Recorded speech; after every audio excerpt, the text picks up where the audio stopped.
Hello everybody. This is 22 feet worth of 1967 Cadillac convertible.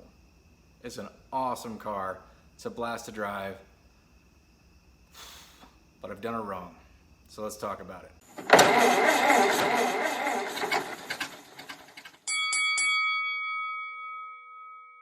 It just occurred to me that I've let this car sit for nearly a year. I was driving it regularly to work, to whatever, last fall while it was beautiful. Kind of parked it for the winter, and then, got busy with stuff, was working a lot, and I started driving other vehicles. It has been started up. I've moved it in and out of the garage for different projects. However, she's developed quite a miss. All right, so we've also got some condensation coming out of there. Some of that is normal as a process of combustion. Could be water in the fuel is what I'm suspecting, but I don't know.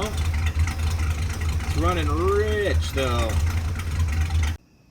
So right now our situation is that she'll run, but she doesn't really want to idle very well, and I think we've got a fuel issue. Now it's that, or if you're a believer like I am, kind of like your girlfriend, right? If you don't pay him any attention, you're gonna start, there's gonna be trouble, is what I'm getting after. Back in the day, maybe 10, 15 years ago, if I let a car sit for a while and I had a miss, I was sure that the points just needed to be filed and all of that stuff. However, with my recent experiences, I'm thinking my number one culprit that I need to get into is simply bad gas. Things that would not be an issue if I'd just driven it. We need to run it for a while. We need to try to blow the cobwebs out of it. We need to try to put fresh gas into it and then see where we are. Because if I pop the hood and start digging around in the carburetor and the points, I won't get a clear conclusion as to what's causing the issue. It may be one or the other or both. So let's take a look and see what we got. Here's area one of concern. That fuel is not the right color. That is also ethanol gas. So I am afraid at this point we have a decent amount of water contamination in our fuel. So it's idling poorly. We're just gonna keep an eye on it for now and see, get it up to operating temperature and all that jazz, and then maybe we can blow the cobwebs out. So she's running there in the background. Not great, but okay, right? So I wanna get it up to temperature, and I'm just gonna talk over it for now. So here's my thoughts and my experience from letting a car sit too long. This isn't my first rodeo with that. I bone it all the time, basically. I think it's a mistake to start tuning on it when you know you've got some issues, right? Like, I know the fuel's not as good as it once was, I just don't know how bad it is. So if I start messing with the carburetor and the tune, I can dial it in for bad gas maybe, or better than it is now, but that's still not gonna be the correct tune for fuel that actually wants to burn, or doesn't have water in it, or actually has the right octane. It's sort of a similar situation with the ignition. The points probably need to be filed, the plugs probably need to be cleaned, and the wires do need to be checked. But again, starting from here, I can just throw parts at it, maybe see an improvement, but my general suspicion is that its neglect is the first thing that I have to deal with. And that is, it needs to be warmed up, driven, and it needs to be refilled with decent fuel. Ethanol, non-ethanol, let's debate that all day long. Any of it's gonna be better than what's in here now. You guys know, the real pretty things in your life that you love a lot, that you pined after and then worked really, really hard to get your hands on? Yeah. Well, when you stop paying them the attention they deserve, they got a way of making their dissatisfaction with your lack of attention known.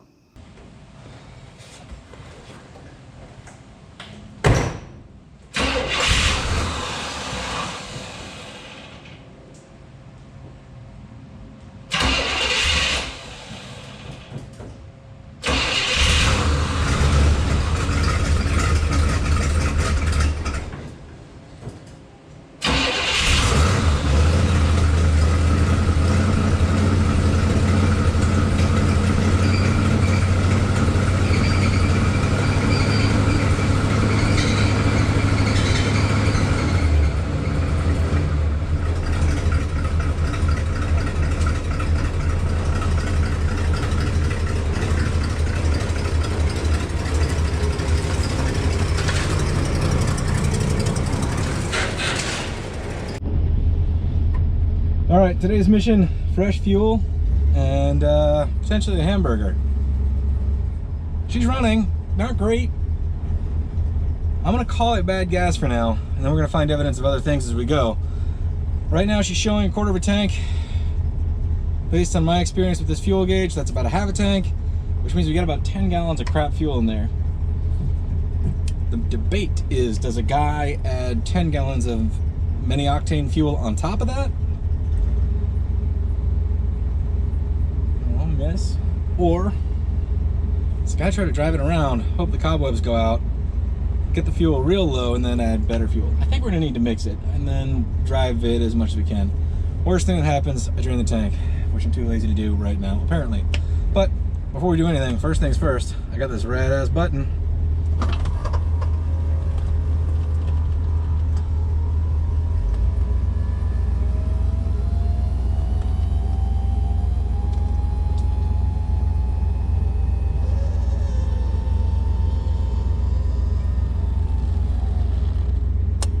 That's so cool. All right, here we go.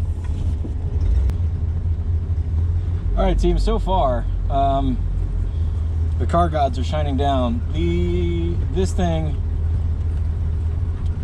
Cadillac is being very forgiving to me today. So, I gotta say I appreciate that.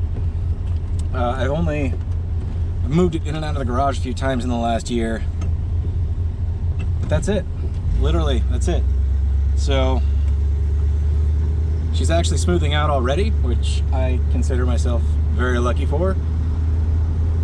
Man, this thing is great. You gotta get one.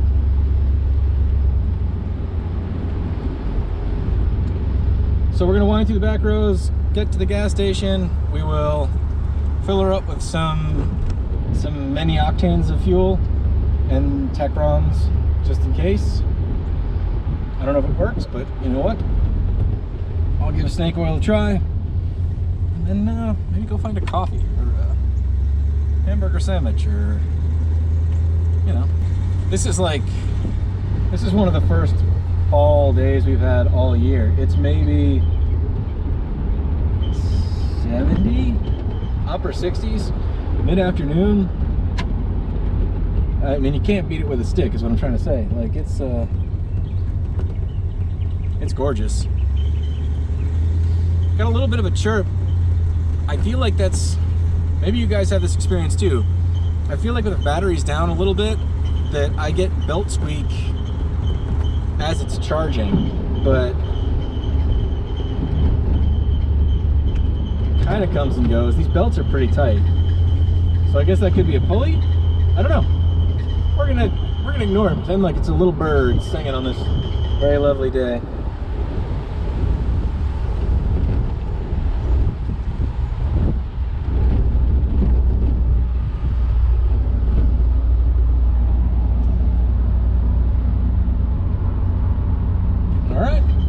Go.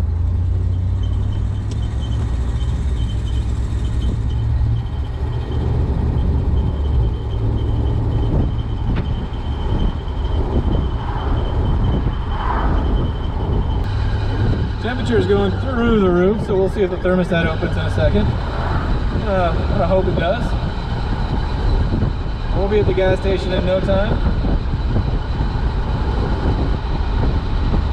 Basically just gone off the charts. It's very unusual. I'm pulling into a stop here in about 2 seconds.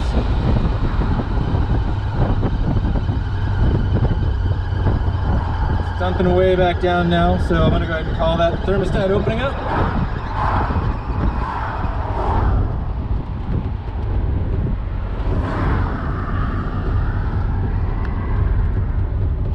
This thing is like 200 feet long, so you got it in the fillers behind the license plate.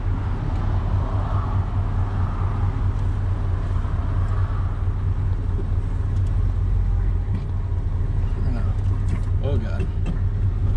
Whoa. This guy's trying to hit me. Oh man. Man, that guy almost nailed me. Wow. What year that is? 67. Wow.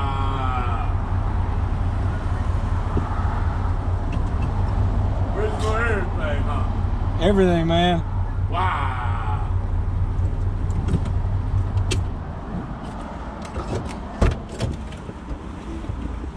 I wouldn't know how to act in there. I think I'm a pimp or something. Alright, so sometimes I blow the landing on this this yacht. We got just enough. Oops. 3 gallons. Interesting. Well, our fuel testers worked. We have overflowed at whatever is leaking under there, so... Alright, so that only took 3 gallons. That's a little bit of a bummer. I was hoping that she was closer to empty. But we put the good stuff in it. Let's put some miles on it. We'll burn through this gas hopefully this week, and then, you know, put some more fresh stuff in.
People are just trying to crash into each other today.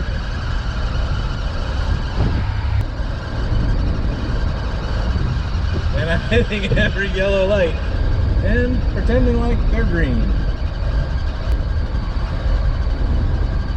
This thing has stock drum brakes all the way around, and honestly, they're pretty good.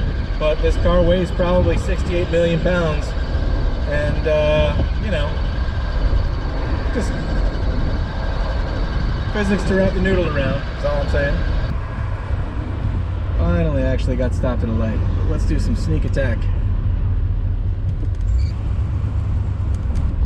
Hamburger stand sneak attack. Coming at you.